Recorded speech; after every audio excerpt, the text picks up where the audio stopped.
Bom, a questão 44 diz o seguinte. Tá. Um objeto colocado a uma altitude de 3 raios terrestres acima da superfície da Terra sofrerá uma força gravitacional 9 vezes menor do que estivesse sobre a superfície. Bom, desenha. Faz aqui um planeta, né, no caso a Terra. E aí o que a Terra tem? Tem um raio R. Ó, pega ratão aqui, ó.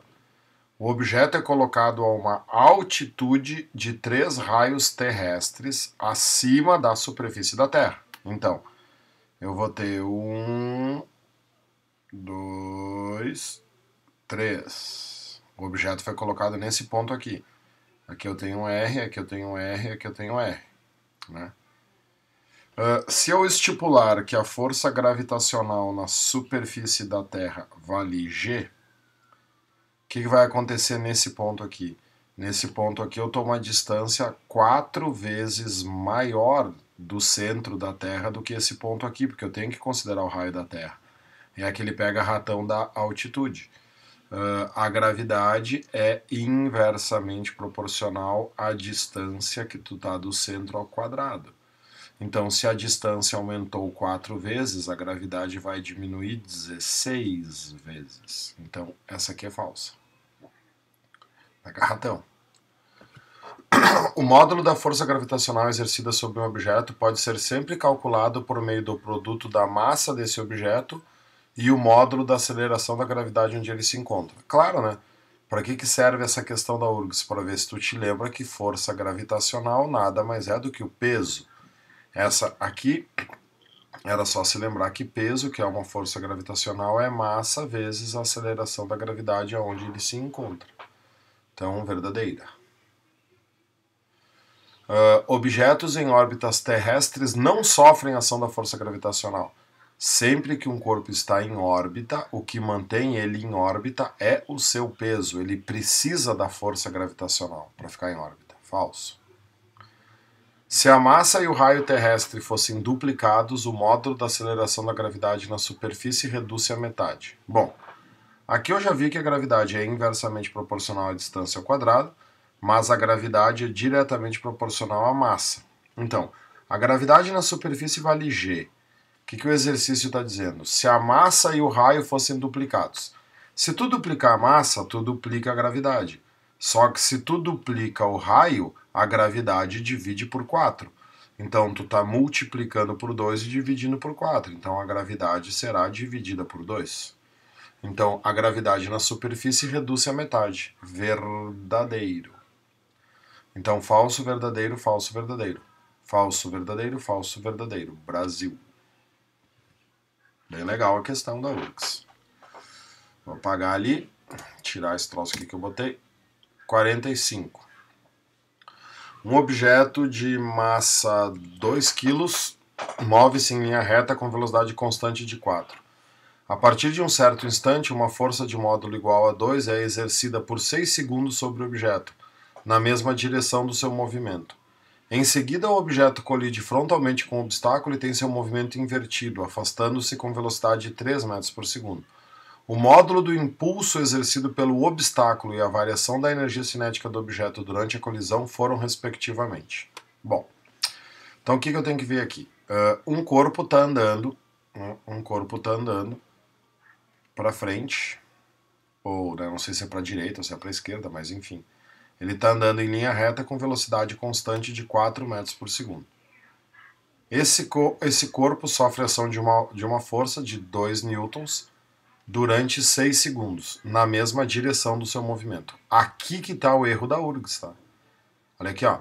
A URGS diz que essa força é na mesma direção, mas ela não diz se essa força é ou não no mesmo sentido. Para dar certo o gabarito que eles colocaram aqui, tu vai ter que considerar que essa força que está sendo exercida é uma força na mesma direção e no mesmo sentido do movimento. Eu não sei o que aconteceu com a URGS esse ano para eles fazerem tanta cagada. Então a gente vai ter que considerar que essa força de 2 newtons é na mesma direção e no mesmo sentido. O que vai acontecer com essa velocidade aqui? Essa velocidade vai aumentar, né? Essa velocidade vai atingir, vai chegar até um valor aqui que eu não sei quanto é que vale. Quando ela chegar nesse valor é que vai ocorrer a colisão. Então, o que é esse 4 aqui? Esse 4 é a velocidade inicial que o corpo tem. Ele vai receber uma força de 2 newtons durante 6 segundos e ele vai ganhar uma velocidade final aqui que eu quero descobrir. Impulso é a variação na quantidade de movimento. Então, a força vezes o tempo que essa força atua é a massa vezes a velocidade final menos a massa vezes a velocidade inicial, que é a variação na quantidade de movimento, ou do momento linear. A força vale 2, o tempo vale 6, a massa do corpo é 2, a velocidade final eu quero saber, menos a massa que é 2, vezes a inicial que é 4. Então aqui eu vou ter 12, né? E aqui vai dar 8, 8 soma, então 12 mais 8, igual a 2 vezes V. 12 mais 8 vai dar 20, dividido por 2 vai dar 10. Então o corpo vai atingir uma velocidade de 10 metros por segundo. Essa velocidade aqui vale 10. Agora eu tenho uma nova situação. O objeto colide frontalmente com um obstáculo e tem seu movimento invertido, afastando-se com uma velocidade de 3. Então olha só.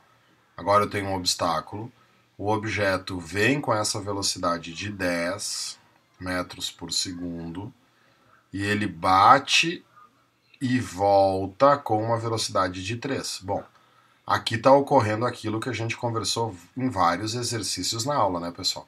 É uma grandeza vetorial que está invertendo o seu sentido. Se essa velocidade é 10, tu tem que dizer que essa velocidade é menos 3, porque inverteu o sentido. Tu tem que botar o sinal aqui. Aí ele pede o impulso exercido pelo obstáculo. Então, vou fazer de azul aqui que está ficando meio poluído. O que é impulso? Impulso é a variação na quantidade de movimento. Então, o impulso vai ser a massa vezes a variação da velocidade, para trabalhar fechado. A massa do corpo é 2. Qual é a variação da velocidade? Se tu vai do 10 para o menos 3, a variação da velocidade é 13. Porque vai ser 10 menos 3. Né? Vai dar positivo. Então, o impulso vale 26 newtons segundo. Então, eu já sei que a resposta é A ou C. O que mais que ele quer? A variação da energia cinética. Bom, qual é a vantagem da energia? A energia é uma grandeza escalar. Como ela é uma grandeza escalar, ela não se interessa pelo sinal. Então, vou fazer aqui, ó. Criar um espacinho aqui, senão não ficou bem poluído, né? Qual é que é a energia cinética inicial?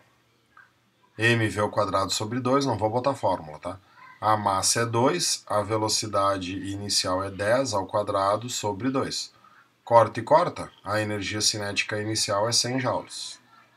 Quanto vai valer a energia cinética final? Vai ser 2, a final é 3, né? Menos 3, bom, menos 3 dá pra você botar aqui, mas é ao quadrado sobre 2. Então vai dar 9 joules.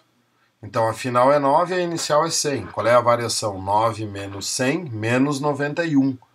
Então a resposta é América. Mas essa questão tá, deveria ter sido anulada, porque tu tinha que supor que essa força que era na mesma direção e no mesmo sentido. Ele só diz aqui mesma direção. A URGS rationa esse exercício aqui. Questão 46. O termo horsepower, abreviado HP, foi inventado por Watt durante seu trabalho no desenvolvimento de máquinas a vapor. Ele convencionou que um cavalo, em média, eleva 3,3 vezes 10 na 4 libras de carvão. Uma libra tem aproximadamente 0,5454 quilos, a altura de um pé, a cada minuto, definindo a potência correspondente como um HP. Posteriormente, Watt teve seu nome associado à unidade de potência na qual ele expressa em Watt. Com base nessa associação, o HP corresponde aproximadamente a... Cara, para quem sabia de cor, né, isso está no livro, sempre teve, um HP equivale a 746 watts, tá? Para saber de cor. Agora, se tu não sabia isso de cor, o que tu tinha que fazer? O cálculo, né? Qual é o cálculo?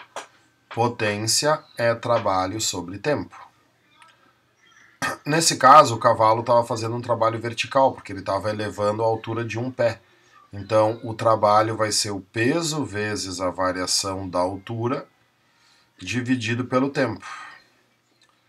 Qual é o peso que ele está levando? 3,3 vezes 10 na 4 libras. Tá vendo como o cálculo aqui ficou chato? E 1 libra é 0,454 quilos. Então aqui tu teria, né, 3,3 vezes 10 na 4 são 3, 3, 0, né? 1, 2, 1, 2, 3, 4. São 33 mil libras. Né? Vezes 0,454 vezes 10.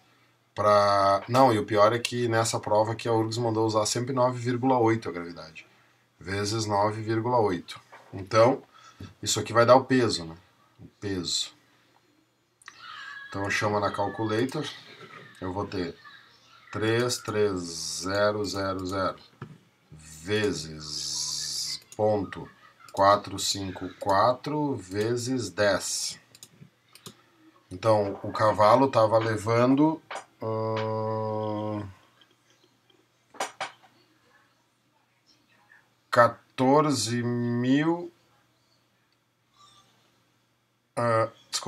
149.820 newtons. Que altura que ele estava fazendo isso? A uma altura de 0,305 vezes 0,305 e num tempo de a cada minuto. 1 minuto 60 segundos para dar o watt. Então a potência vai ser... Bora saber de cor, né, galera? Então a potência vai ser isso aqui vezes ponto 305 dividido por 60. 761,58. Deixa eu fazer o cálculo aqui, né? 761,58 watts. Aproximadamente 746 watts. É, amigo, e nem assim dá o resultado da exato ali, né? É um pepino.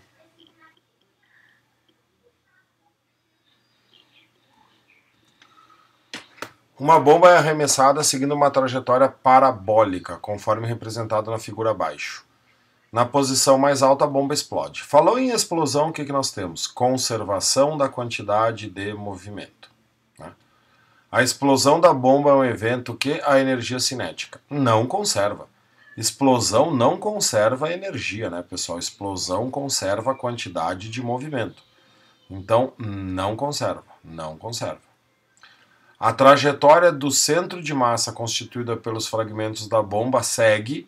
Bom, numa colisão tu tem a conservação da quantidade de movimento. A quantidade de movimento inicial tem que ser igual à quantidade de movimento final. Então, quando chegou ali no ponto da explosão, ó, a bomba estava fazendo uma trajetória parabólica, né, e na posição mais alta a bomba explode. Na posição mais alta de uma trajetória parabólica, a gente sabe que a velocidade, né, para o lançamento oblíquo é um vetor x. Então a velocidade é x. A bomba estava indo na direção do eixo x. Então a tendência é que a trajetória do centro de massa do sistema siga essa trajetória x.